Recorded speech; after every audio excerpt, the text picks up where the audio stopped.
The David Pakman Show at davidpakman.com. Welcome back to the show. Welcome to everybody who's joining us from the We Survive Bush, You Will Survive Obama Facebook page. Check that out.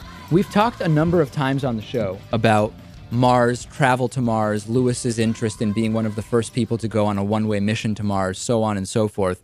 And the NASA Curiosity rover has now confirmed what a lot of people have basically suspected for a long time, which is that the radiation of getting to Mars and executing a Mars mission would be outrageously high. And that has now been confirmed. The robot counted the number of high-energy space particles striking it during the 8-month journey to the planet.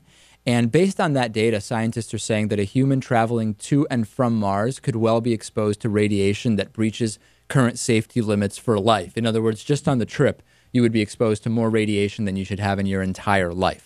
Does that change your interest level in going to Mars?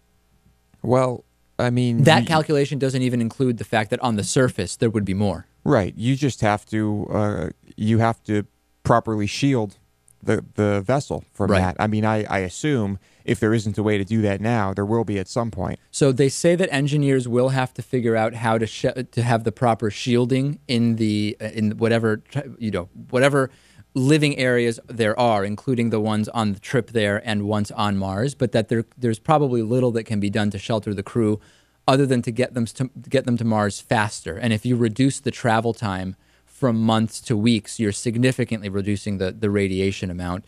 Yeah, I mean, I think that all makes sense, but the reality is we've known about this since the 1970s, right?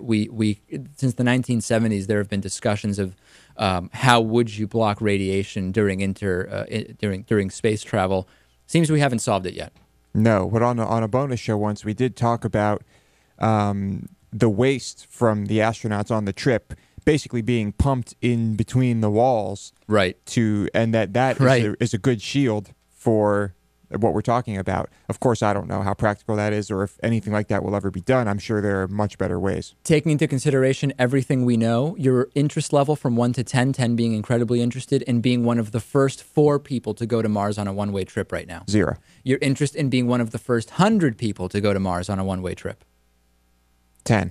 And you're really? So if you had the chance to be one of the first 100, not the first 4, but in the first 100, you would take the one-way trip to Mars.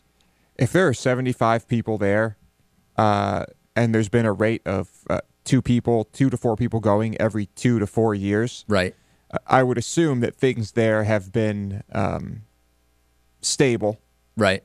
And your interest level would be that high. Yeah, interesting. Of course, by then, how old would I be? Well, forget about that.